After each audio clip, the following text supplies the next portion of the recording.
Queridas amigas, senhoras e senhores, irmãos, companheiros, boa noite para todos. Que Deus, nosso Pai Celestial, Jesus, nosso irmão maior, os benfeitores espirituais que nos tutelam, possam nos envolver, possam todos eles nos beneficiar em mais esse encontro que estamos aqui em busca do aprendizado em torno da doutrina espírita, participando desse programa, os princípios básicos da doutrina espírita e do Evangelho de Jesus. Que então possamos angariar aqueles elementos que possam fundamentar cada vez mais o nosso ideal do aprendizado, porque objetivamos nesse aprendizado do progresso, partirmos para aquele conteúdo de aplicação servindo cada vez melhor.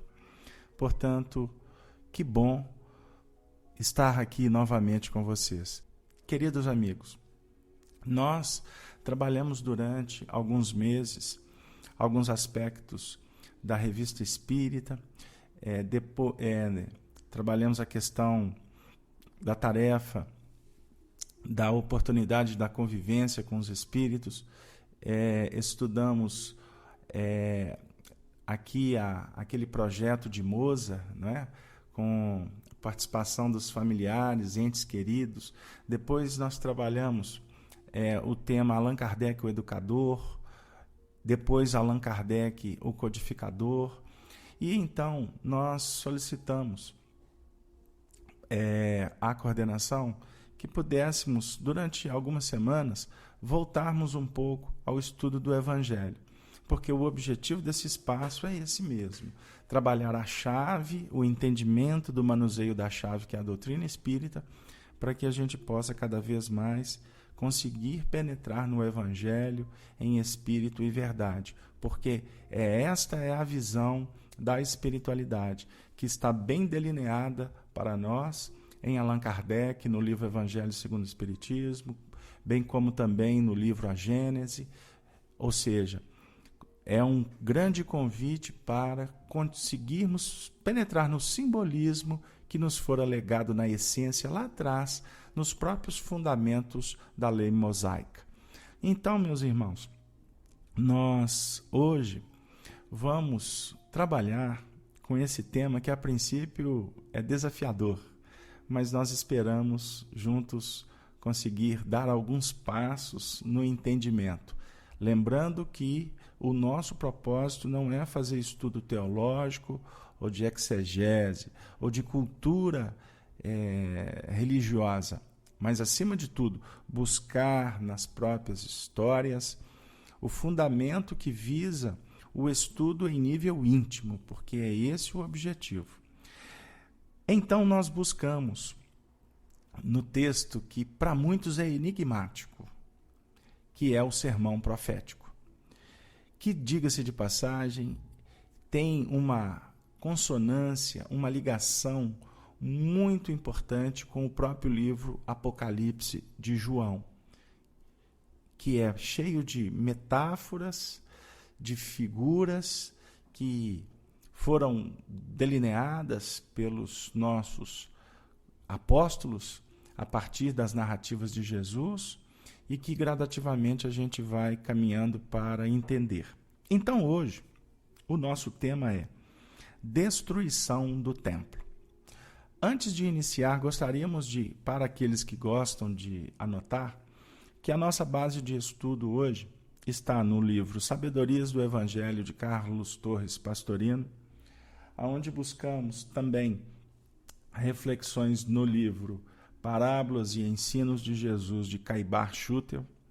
Buscamos também elucidações evangélicas do Saião, além de buscarmos Allan Kardec no livro A Gênese, no capítulo 16, principalmente no tópico que ele desenvolve a teoria da presciência, e por fim, ou para não dizer que é por iniciar, o Livro dos Espíritos, no capítulo A Perfeição Moral, que é onde nós vamos objetivar o nosso trabalho. Mas, historicamente, nós vamos buscar uma alusão de Caibar Schutel com relação a esse trecho do Evangelho. Eu peço a permissão para vocês que eu vou ler um pequeno parágrafo. Afirma o nosso estudioso do Evangelho.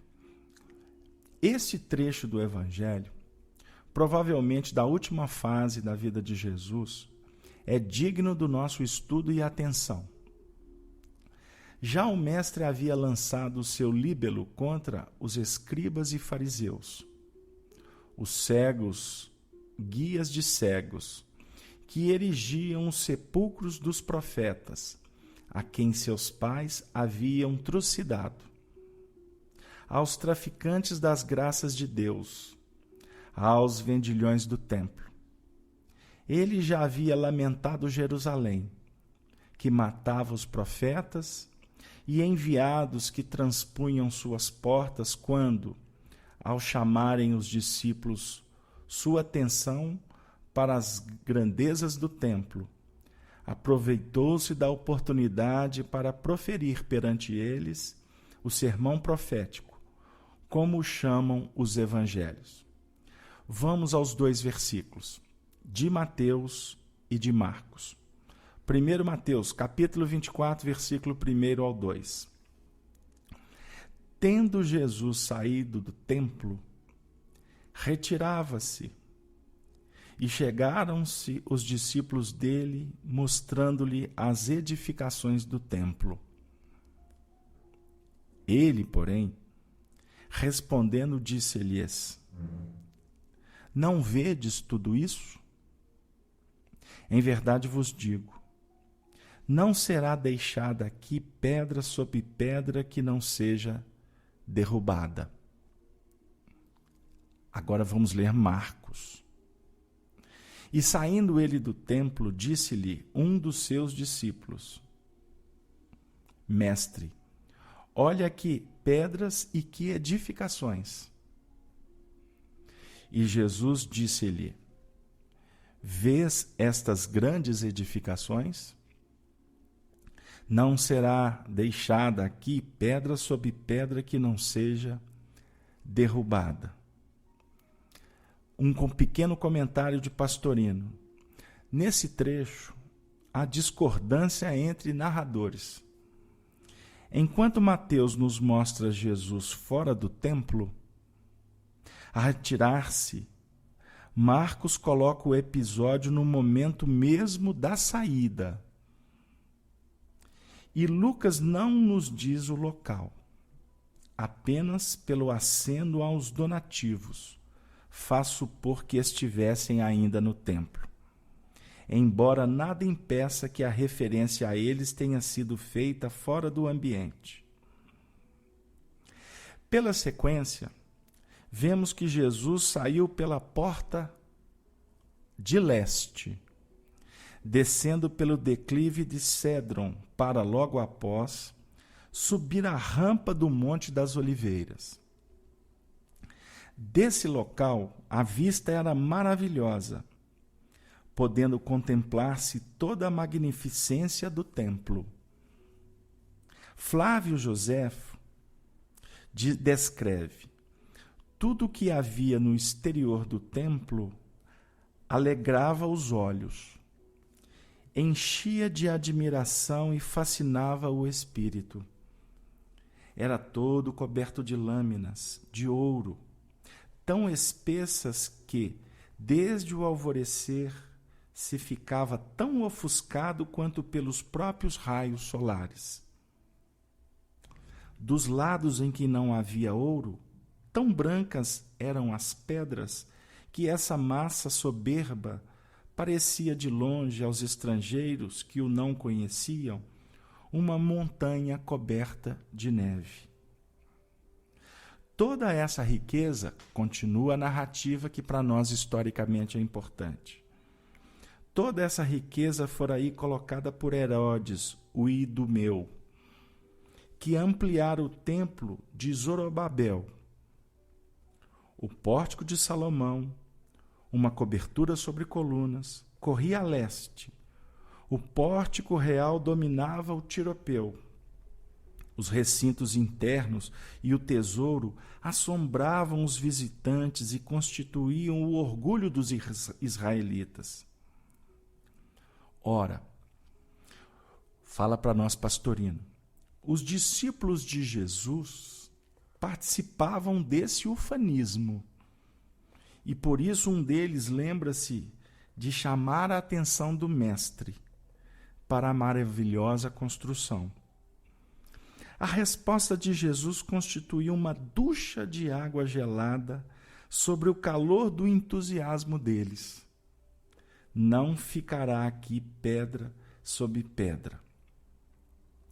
Nós sabemos, queridos irmãos, que esta profecia acabou se concretizando.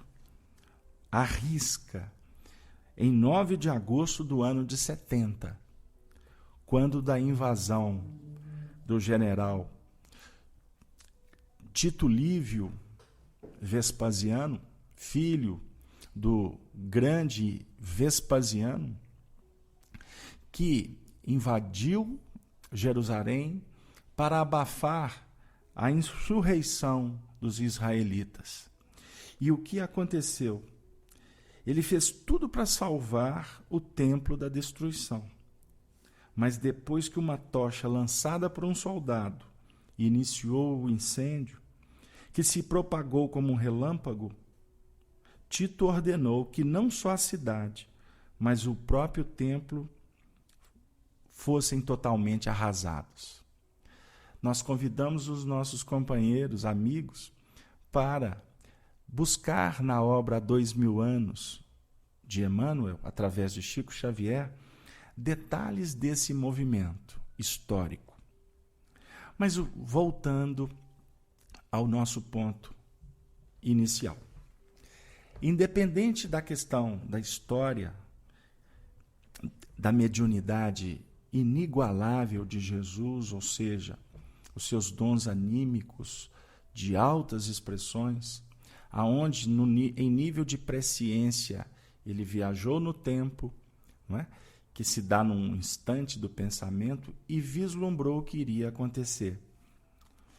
Mas é importante que nós possamos verificar também que Jesus, como educador por excelência, ele estava trazendo um ensinamento que estará sempre para além das formas, para além das percepções da objetividade humana, dado a sua condição de um espírito puro. Do templo de Jerusalém não ficou pedra sobre pedra. E vale dizer que também não ficará pedra sobre pedra de todos os monumentos que o orgulho, a vaidade e o egoísmo humano edificaram na própria história, principalmente no que remonta aos valores religiosos, em nome de Deus. Agora nós vamos trazer um pequeno trecho do nosso querido Caibar Schutel, porque as poesias aqui vão se intercambiando para nos auxiliar. Grande era a missão que cumpria ao mestre levar a termo, e de retirada do templo onde ele havia apostrofado os sacerdotes, o mestre seguira para o Monte das Oliveiras, sítio predileto onde, por várias vezes, se tinha reunido com seus discípulos, mostrando-lhes do alto do pico, cuja vista abrangia extensos horizontes, as belezas da natureza matizadas pelos reflexos do sol. Agora a poesia vai nos auxiliar nessa elevação ao monte. Vamos todos, eu os convido, simbolicamente, filosoficamente, mediunicamente, a nós promovermos essa ascensão ao Monte das Oliveiras. Vamos sentar à relva com Jesus, pois sentado na relva, melancólico e pensativo, Começou então o mestre a responder às perguntas daqueles que deveriam apostolar a sua causa, salientando os fatos que assinalariam o fim dos tempos, do mundo sacerdotal, que precederia o início do mundo espiritual, ou seja, da fase iniciativa do reinado do Espírito sobre a matéria. Tomando como símbolo das grandezas humanas o templo de Jerusalém, Jesus fez ver a seus discípulos que todas essas pompas luxuosas, melhor dizendo, que adormecem o espírito e aniquilam o sentimento, distraem os homens de seus deveres para com Deus e o próximo, impedindo as almas de cumprirem os seus deveres evangélicos. Não vedes tudo isso? Nós estamos no Monte das Oliveiras, que dava condição de observar o templo de cima para baixo. E ali, ele, conforme Caibar poeticamente coloca para nós, sentado e melancólico, pensativo, começa a responder a indagações que o nosso espírito vai promovendo a partir do instante em que nós nos movimentamos nessa busca da ascensão ao Monte das Oliveiras. O Monte das Olivas. As olivas que vão efetivamente promover lá na frente o óleo, o azeite, para ser a base da iluminação. Quando entra em combustão, promove luz. Nós precisamos de refletir em todos esses simbolismos para verificar como que se dá o processo em nível psíquico, quando nos elevamos na nossa casa mental em busca do futuro, em projeções filosóficas, mas tendo sempre procurado carregar em nossas mãos operosas a aplicação das nossas necessidades, a partir do que nós vamos verificando nessa subida, aplicando no contexto do dia a dia. Dentro da ciência que faculta o grande laboratório dos testes, da análise, da verificação do que é bom, do que é justo, do que é nobre, do que é digno, para vencermos gradativamente aquilo que não nos alimenta depois da subida. Porque afirmam os filósofos, os entendidos, que todas as vezes que nós mergulhamos na água lustral da sabedoria, no mergulho que proporciona a chamada metanoia ou a mudança mental, da nossa alimentação mental, porque nós vivemos dentro do nosso mundo mental. Na casa do meu pai há muitas moradas, afirma Jesus no capítulo 14 de João, no primeiro versículo. E Jesus sempre vai à frente para preparar lugar. É o simbolismo do nosso psiquismo que busca a elevação, o nosso Cristo interno, que busca resplandecer a luz a partir de um movimento de necessidades intuitivas que vão se apresentando. E todas as vezes que nós arregimentamos valores nobres, novos, enriquecendo cada vez mais a nossa intimidade, aqueles valores, aqueles movimentos, aquelas circunstâncias, aquelas necessidades que antecederam esta conquista, vai como que automaticamente sendo como que fertilizada, modificada, alterada. Ou seja, a gente vai num banquete, saboreia, e depois a gente volta para os planos da escassez, ou de uma alimentação que não tem a ver com aquela que nós recebemos, E nós já vamos começar a ter mais atenção, observando que aquela alimentação anterior não atende mais. Nós costumamos a refletir como que a verdade nos auxilia nesses processos. Porque depois que você começa a enxergar um pouco mais à frente, aquela ilusão que nos colocava diante dos fatos anteriormente vai perdendo o sentido. Antes você gostava de participar de determinados eventos, e a partir do momento que você vai adquirindo sabedoria, entendimento, aquela mesma circunstância que antes promovia, vamos dizer assim, uma satisfação interior, passa a não mais suprir, não mais sustentar, alimentar. É quando estamos então diante do fator amor, misericórdia, bondade, carinho, solidariedade, fraternidade, beneficência, perdão. Jamais nós vamos ser os mesmos. Depois que somos embalados pelas expressões misericordiosas de Deus, naqueles momentos mais difíceis da nossa jornada, jamais o nosso espírito há de esquecer.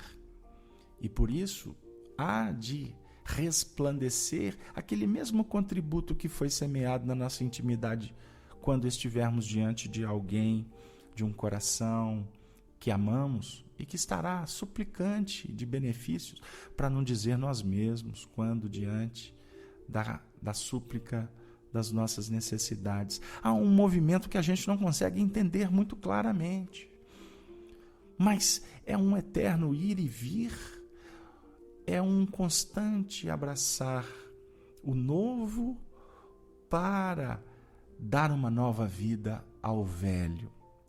Obviamente, ao velho no seu sentido de aproveitar as experiências, mas aquele velho que ainda está vinculado aos preconceitos, às cristalizações, estes nós precisamos aprender a abrir mão. As convenções, as paixões, as ilusões.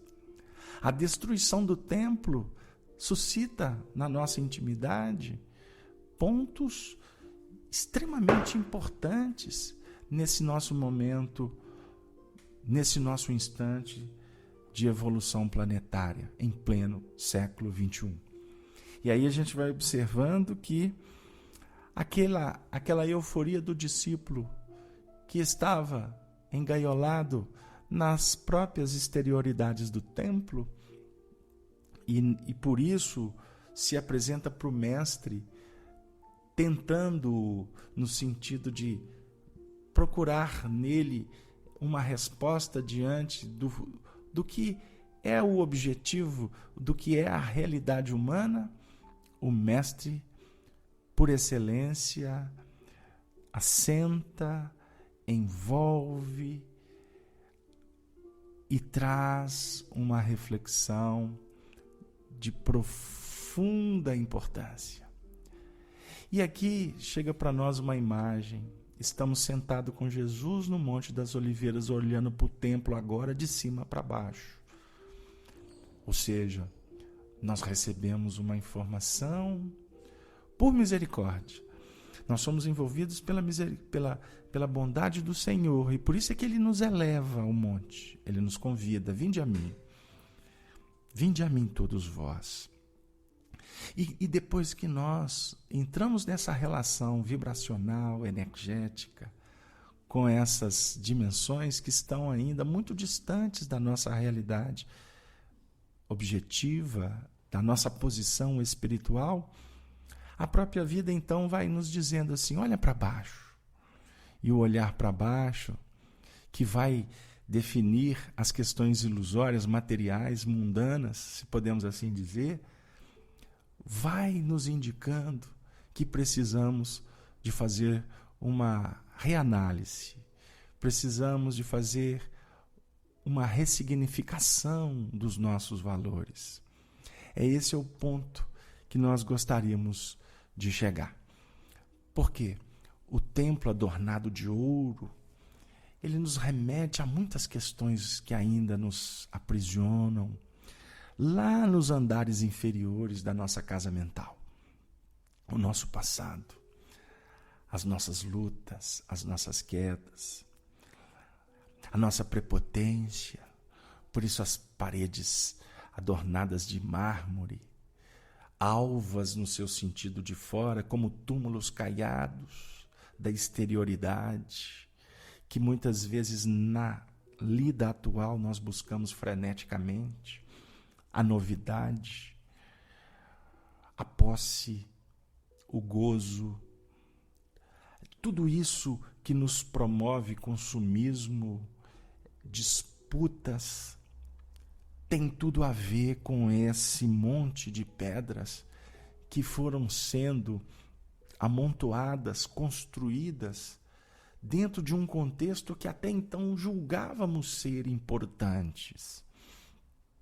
Jesus, quando diz que não ficará pedra sobre pedra, ele vem definir para nós que ele, efetivamente, estava numa condição muito além. E por isso que no texto mais à frente, se a gente tivesse a oportunidade de estudar, nós teríamos pontos para refletir que quando ele fala que ele efetivamente não diz que ele é que vai destruir, que ele é que vai derribar a pedra.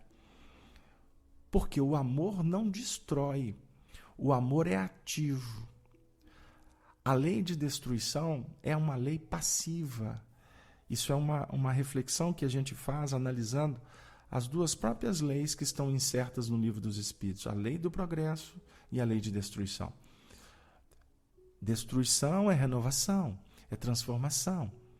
Mas os agentes do bem, da luz, os espíritos superiores, eles não apertam o botão da bomba, eles não lançam granadas, eles não colocam fogo.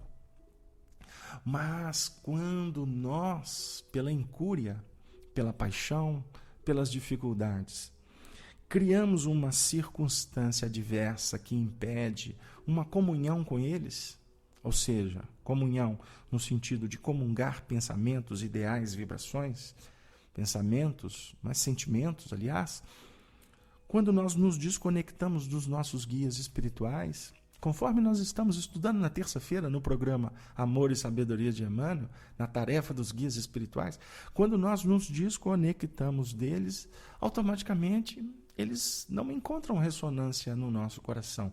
Por isso, como que didaticamente, pedagogicamente, eles se afastam sem nos deixar à margem do caminho, sem deixar de prestar atenção, de cuidar. Mas eles nos deixam, no adágio popular, entregues à própria sorte. E automaticamente entregues à própria sorte, nós estaremos sujeitos à própria lei dos efeitos, porque a causa inteligente remete a um efeito inteligente. Se nós optamos por valorizar o que nos impede de progredir, automaticamente estaremos sintonizando com pedras pontiagudas que vão efetivamente nos mostrar, ou vamos dizer assim, definir alguns aspectos que robustecem os nossos limites ou assanhem as nossas dores, para que nós, dentro do próprio atrito das dificuldades, da escassez, da fome, do abandono, da desencarnação, da doença, do prognóstico, do diagnóstico, não é? Da enfermidade incurável, da rebeldia do filho, da violência do mundo, nós estamos como que sendo alertados. Nós não estamos sendo punidos, nós estamos sendo alertados quanto ao melhor caminho que podemos seguir, em conexão com aqueles que são mais experientes, que têm mais valores arregimentados no tempo, que estão em condições de nos facilitar, se eu posso assim dizer, por mecanismos de até solidariedade, de trabalho em equipe, nos auxiliar para que a nossa progressão se faça menos espenhosa e um tanto quanto cada vez mais sutilizando em busca do espírito, da era espiritual, para gradativamente o nosso espírito que está preso na matéria, no seu sentido didático, em consonância com o Livro dos Espíritos, na questão 22, que a matéria é o laço que prende o espírito, Nós que estamos ainda vinculados a esse contexto esse contexto humano, nós vamos então aprendendo a intelectualizá-la no seu sentido de aplicar metodologias para subirmos um tanto quanto ao monte, de uma forma em que a elevação nos conclame a adquirir autoridade para depois caminharmos no vale sem nos contaminarmos no pântano. Esse é o ponto. Esta é a grande questão que nós gostaríamos de ter trazido nessa primeira metade das nossas reflexões. Porque quando se fala em orgulho das pedras, que vão definindo para nós até movimentos no seu sentido religiosos, né, do poder, da política, do mando, ou no seu sentido do poderio humano, nós que queremos sempre o aplauso, que queremos sempre trazer para junto de nós mesmos todos aqueles que nos interessam, queremos mergulhar em circunstâncias que estaremos sempre favorecidos pelas facilidades, nós precisamos de entender que tudo isso acontece mediante uma chaga que existe dentro de nós, o egoísmo.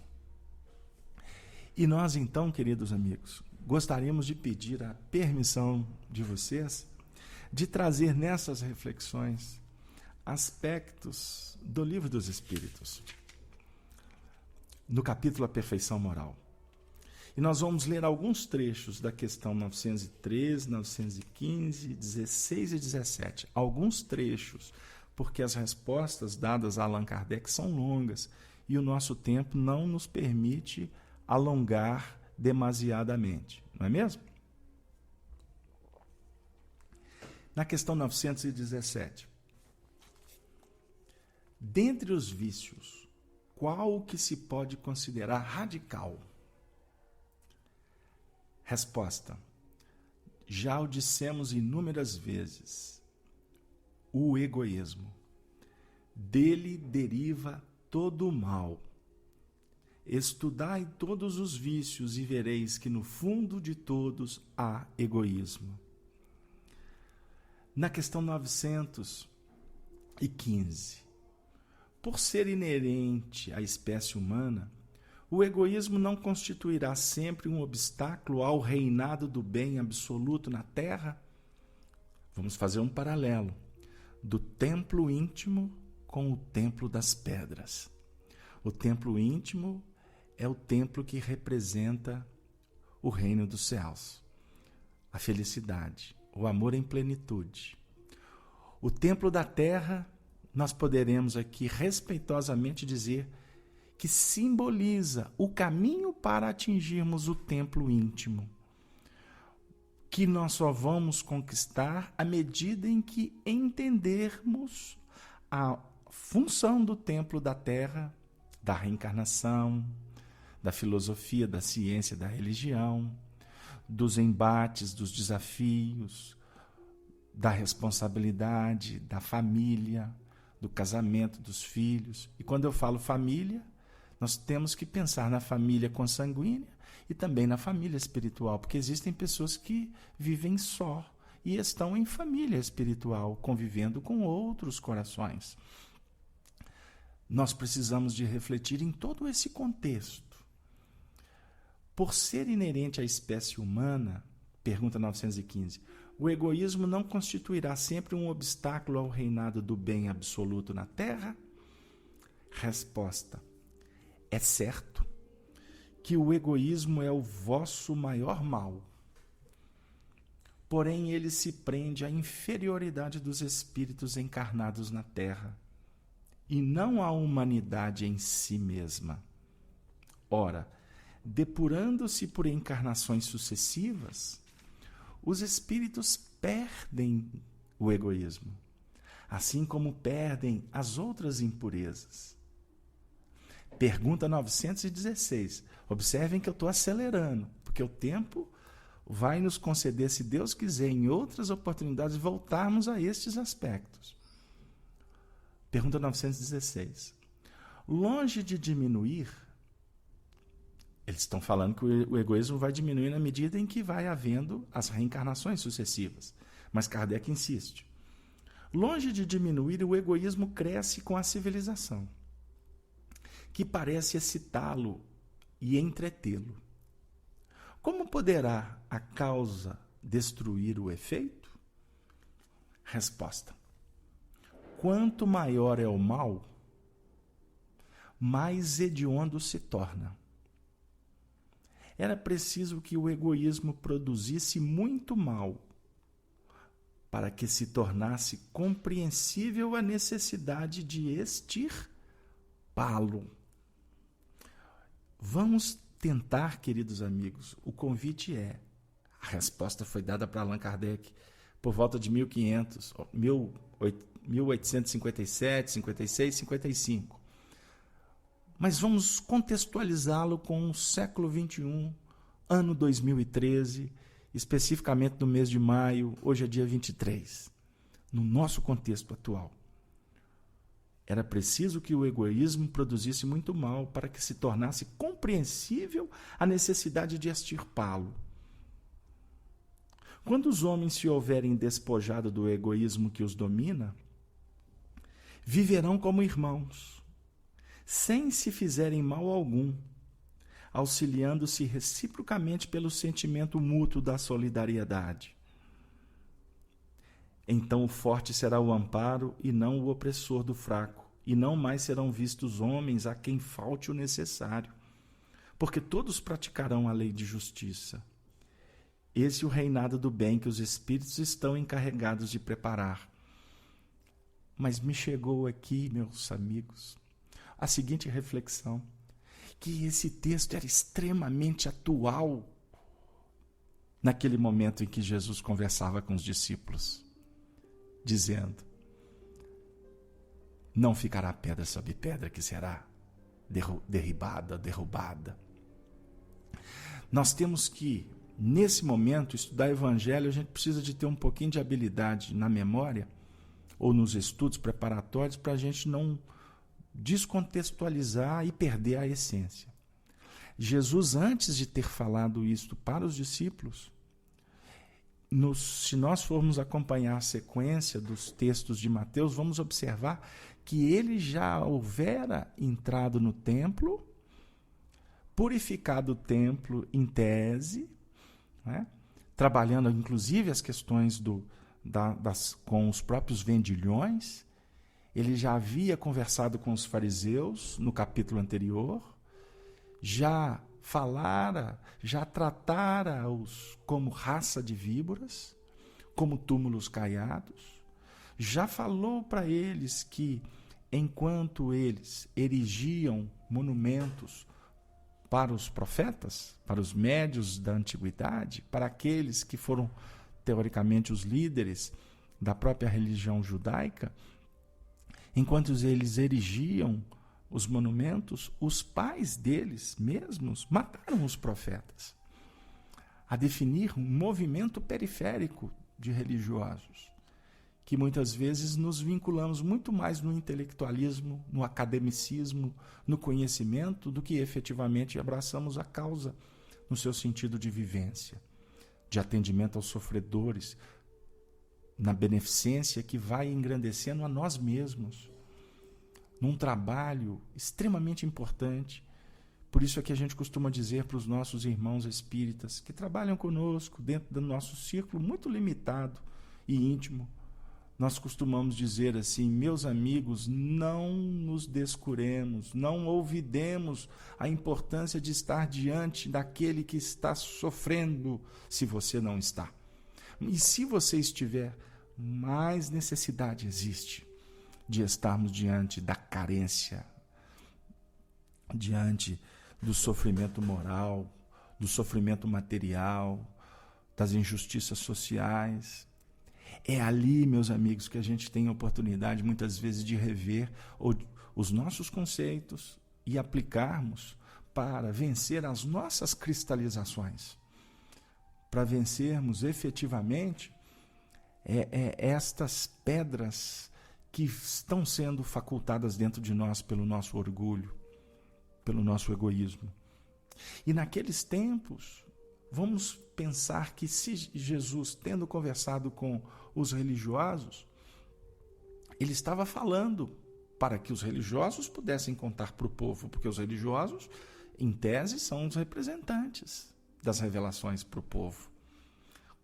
E aí eu posso perguntar agora, não é assim que Jesus está conversando conosco, como espíritas, que já temos uma chave bendita que nos dá a condição de interpretar o simbolismo da Torá e que nos coloca lado a lado com o Mestre Senhor que se faz homem, o Filho do Homem se faz homem, para nos trazer um conteúdo mais próximo, embora ele seja habitante das estrelas. Ele é a representação do futuro. Por isso é que é o filho da raça, o filho dos homens. É o futuro, é a prática da caridade. A prática da caridade vem e volta como consolador prometido para nos mostrar, para nos envolver, para nos inebriar, para nos sensibilizar, cuidando das nossas mazelas, porque somos filhos do Calvário desse Senhor, para que a gente possa levantar a cabeça e subir ao Monte das Oliveiras e observar cada vez mais a necessidade de revermos, de entendermos, de investirmos na construção do templo íntimo, que tem como vigas as virtudes, o amor, a caridade. Então aqui, observem bem o texto, como que os nossos benfeitores espirituais estão nos ajudando, inclusive, nos tendo inspirado estas questões, para que a gente pudesse trazer até nas próprias imagens que o texto do sermão profético vem nos auxiliar. Porque, vencendo o egoísmo, nós vamos viver juntos como irmãos. Era o que Jesus, de alguma sorte, falava para os fariseus da época. Para que eles pudessem viver com os saduceus, para que eles pudessem viver com todas as tribos. Eram 12 tribos. As 12 tribos da casa de Israel. Cada tribo representa aspectos, necessidades, arquétipos. A universalidade do número 12, por isso 12 apóstolos, 12 meses no ano. Né? E aí vai a definir que dentro da universalidade, dentro de um conjunto, dentro de uma família, dentro de um grupo, nós vamos encontrando aqueles elementos que vão favorecendo para que cada um ajude o outro. Nós temos dentro de nós aspectos que estão muito mais vinculados ao farisaísmo. Mas já existem dentro de nós aspectos que se vinculam àqueles filhos do Calvário que iam pedir Jesus visão, curas. São os nossos vícios que nós já estamos descobrindo, que estão nos macerando tanto, criando tantos conflitos. Mas nós também temos dentro de nós a representação dos apóstolos. Porque nós já temos autoridade em alguns aspectos. Não autoridade do mundo, autoridade para exercer sobre o semelhante. Mas nós já temos conquistas que foram elaboradas de uma forma exaustiva por nós mesmos dentro da gente. Por que nós estamos aqui esforçados, lutando, permanecendo nesse estudo dentro da sala, falando de espiritismo na Rede Amigo?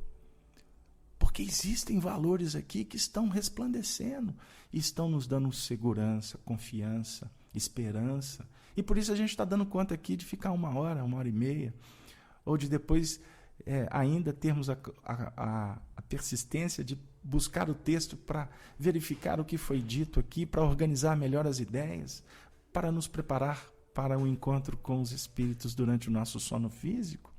São valores arregimentados. São os mesmos valores que nos ajudam a investir quanto pais, agora quanto avós, né? Que nós temos um irmão que veio para Belo Horizonte que nos contou que já virou avô. Que um grande beijo para você, meu querido amigo Décio. Então vamos pensar nessa coragem que nós temos de levantar para ir trabalhar. São valores que foram conquistados. Nós temos um histórico positivo também. Não é?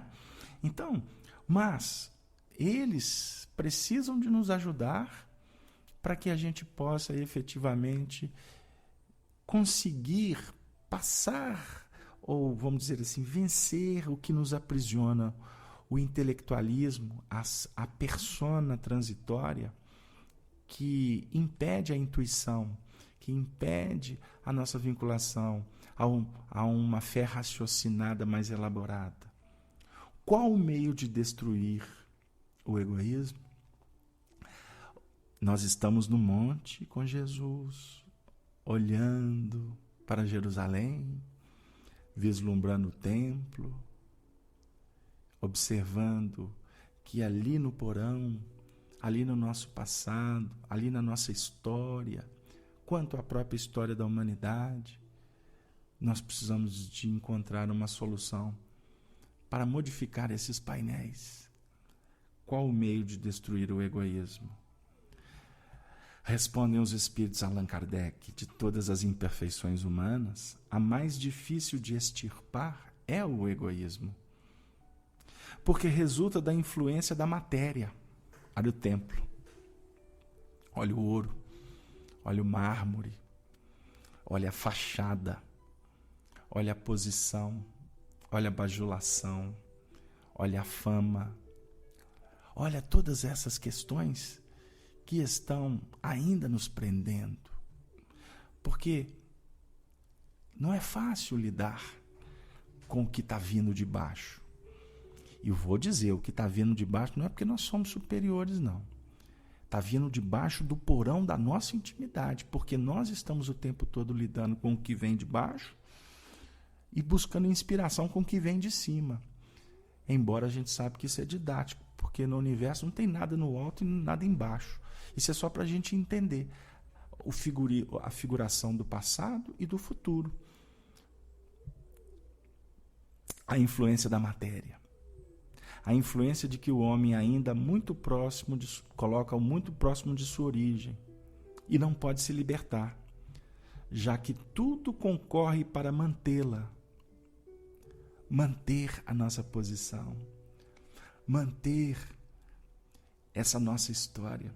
É uma grande dificuldade. Observem bem o que anda acontecendo conosco no próprio movimento espírita. A gente está lutando para melhorar, para ser menos egoísta, para ser menos orgulhoso. E quantas vezes nós nos pegamos ainda em atitudes tão infantis? Não é verdade? Por isso é que não devemos perder tempo. Aí vai uma dica, viu, queridos amigos? Sem pretensão. Nós não devemos gastar tempo discutindo coisas polêmicas. Nós não devemos perder tempo prestando atenção no que o outro está fazendo. Porque tem muito... Emmanuel, certa feita, disse para o Chico, depois que ele tomou uma lambada, uma daquelas boas, né? E vindo de um coração que ele não esperava, uma pessoa próxima. E geralmente é a que mais dói, não é isso, companheiros? Aí Emmanuel diz para ele: meu filho, lembre-se, na causa do Evangelho, enquanto existem poucos que fazem, existem milhões que criticam. Então nós vamos encontrar a adversidade. Nós fizemos um estudo ontem na FIAC, postamos hoje na Rede Amigo Espírita, sobre os credores diferentes. São os adversários que batem na nossa porta para nos ajudar a entender qual é a nossa posição. Portanto, ainda posso concluir, qual é a nossa posição, pelo menos a minha, tão inferior, tão da retaguarda. E eu me arvoro em ser bonitinho, perfeito, bonzinho. Não é? Nós muitas vezes queremos que as coisas aconteçam para o nosso bem-estar, e na realidade nós precisamos de aprender com tudo isso, com todas as adversidades. O egoísmo se enfraquecerá com a predominância da vida moral sobre a vida material, e sobretudo com a compreensão que o Espiritismo vos dá sobre o vosso estado futuro real, e não desfigurado por ficções alegóricas. Aqui eu vou parar. Eu vou pedir para vocês uma permissão para fazer um comentário. Porque o mal, quanto maior é o mal, voltando à questão 916, maior o hediondo se torna. O templo de Jerusalém foi destruído pelas próprias circunstâncias que o alimentavam do pragmatismo, da ilusão, da falácia, do mercantilismo, que representavam todo um contexto social da época. Tanto que Roma, quem com suas instrumentações, com seus soldados, destruíram, posteriormente, 400 anos depois, os bárbaros destruíram a Roma imperial. Então é lei de causa e efeito. Ou seja, o momento em que nós estamos vivendo, quanto aquele instante lá de trás dos judeus, é um momento em que está nos mostrando como as pedras estão sendo derrubadas. Eu vou trazer o Arnaldo, que está fazendo o seguinte comentário no chat. Arnaldo, me perdoe, eu fiquei envolvido com as leituras aqui e não prestei atenção no que você colocou, mas aqui, vou ler a sua frase. Simbolicamente, o templo que precisa ser derrubado é o nosso templo interior. Não podemos mais pensar na reforma íntima. O tempo urge, necessitamos da implosão íntima e derrubar a nossa Jerusalém interior. Eu entendi o seu pensamento. Mas vamos pensar, Arnaldo, se você me permite, dizer o seguinte: nós precisamos de derrubar o templo do materialismo que obviamente está dentro de nós. As construções das paixões é que precisam de ser derrubadas. Porque na nossa intimidade está sendo construído um novo templo. E Jerusalém, para nós que estamos tentando estudar o Evangelho, Jerusalém representa, vamos dizer assim, os aspectos sublimes da nossa mente.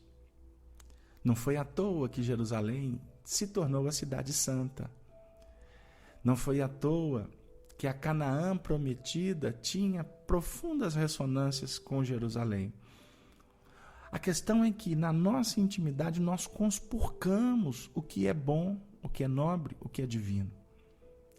E com isso nós queremos dizer o seguinte, que é dando passinho por passinho. Gostei do comentário de Chanri, a nossa coordenadora, né? Nós, passinho por passinho, nós vamos como que derribando aquelas questões que realmente maculam.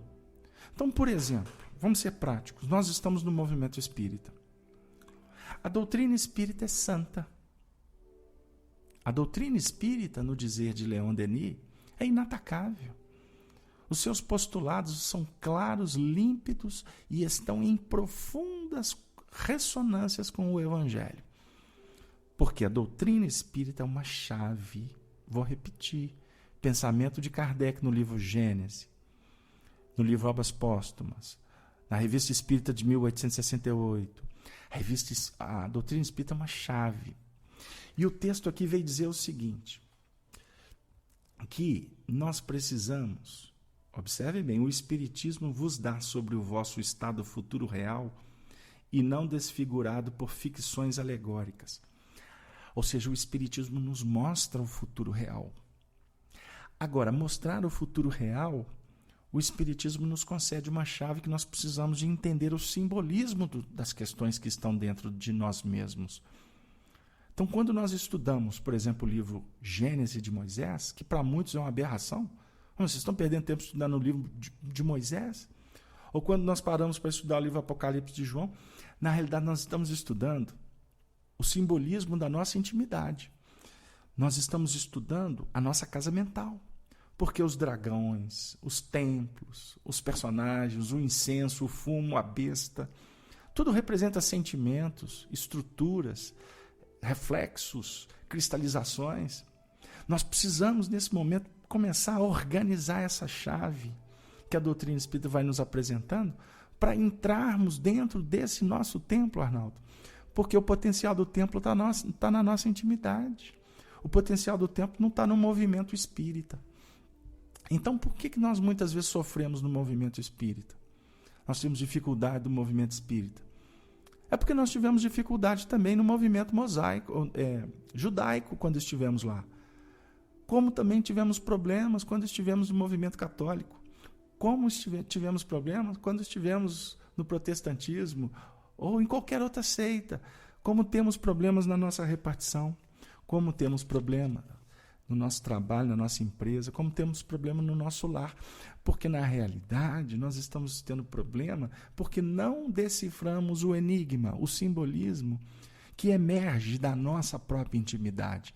Portanto, a Canaã prometida é o meu futuro.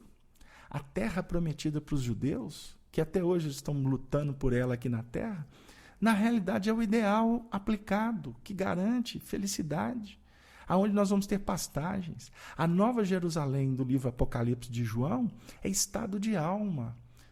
A Nova Jerusalém não está no planeta X, Y, Z, no sistema tal, porque aonde nós estivermos habitando, nós sempre estaremos buscando a Nova Jerusalém.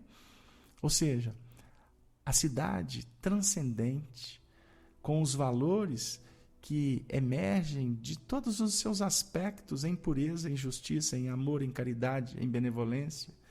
É tudo estado de alma. Queridos amigos, o estudo é extremamente estimulante. Ele vai nos inebriando, porque abre muitos portais nesse templo. Eu vou concluir dizendo assim, ora, repito, o Espiritismo bem compreendido mostra as coisas de tão alto. Olha que beleza. Eu fiquei extremamente feliz quando os Espíritos nos sugeriram essa questão, porque à medida que nós fomos lendo, nós fomos identificando as próprias figuras do Evangelho aqui. Prestem atenção. Bem compreendido mostra as coisas de tão alto, o Monte das Oliveiras, que o sentimento da personalidade desaparece, de certo modo, diante da imensidade. Nós subimos no monte com Jesus.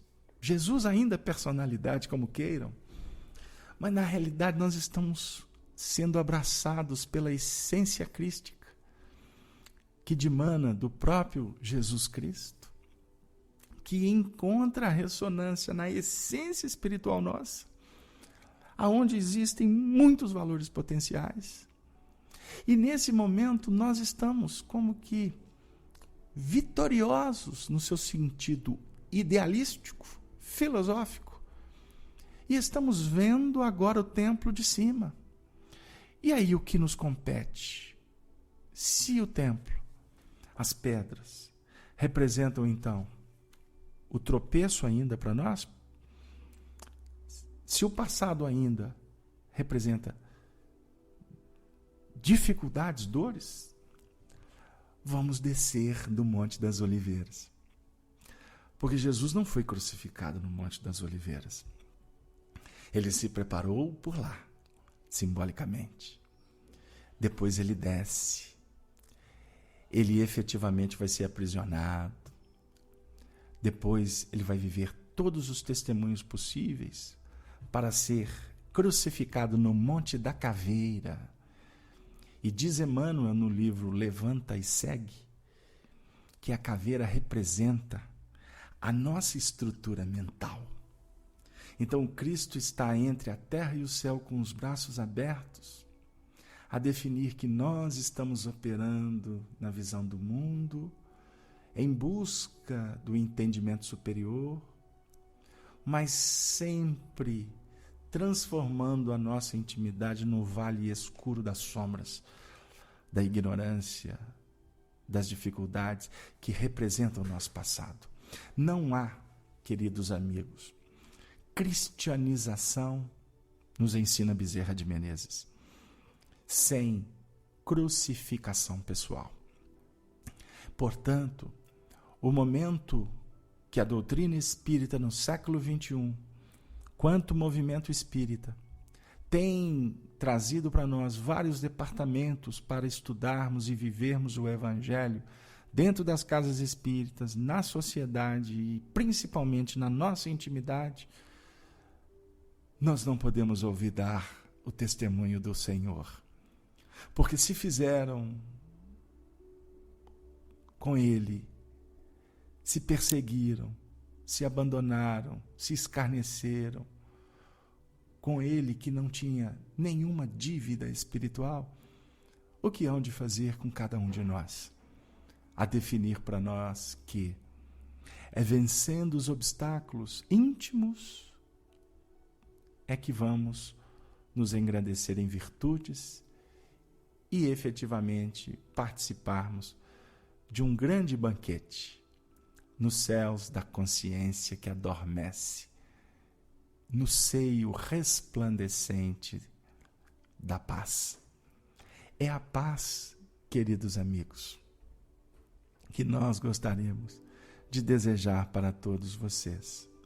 E se a coordenação, junto com o próprio grupo, entender que poderíamos ou poderemos continuar na próxima semana mais algumas análises sobre o sermão profético, eu peço que vocês dividam com a nossa coordenadora e ela objetivamente irá delegar para nós a responsabilidade de trazer o conteúdo com vocês. Que o Senhor, então, possa nos abençoar, nos envolver e também envolver os nossos familiares que tanto amamos, bem como os filhos do Calvário que sofrem pelas ruas, nos hospitais, nos asilos, nos orfanatos, nos palácios, no casebre, no plano espiritual. Que o Senhor da vida possa, nesse momento, oferecer misericórdia, para que, envolvidos pela misericórdia, entendamos que Ele não nos pede sacrifício. Misericórdia quero, sacrifício não. Obramos com misericórdia, porque bem-aventurados são os misericordiosos, pois alcançarão a misericórdia suprema. Na misericórdia estaremos unidos com o próprio Senhor da vida. Que a paz se faça no recôndito de cada coração. E assim nos despedimos, beijando a você, meu querido amigo espírita, membros desta rede de fraternidade, de bênçãos, de luzes, divulgando, unificando e instruindo sobre a égide de Ismael. Boa noite para todos. Valeu sim, queridos amigos.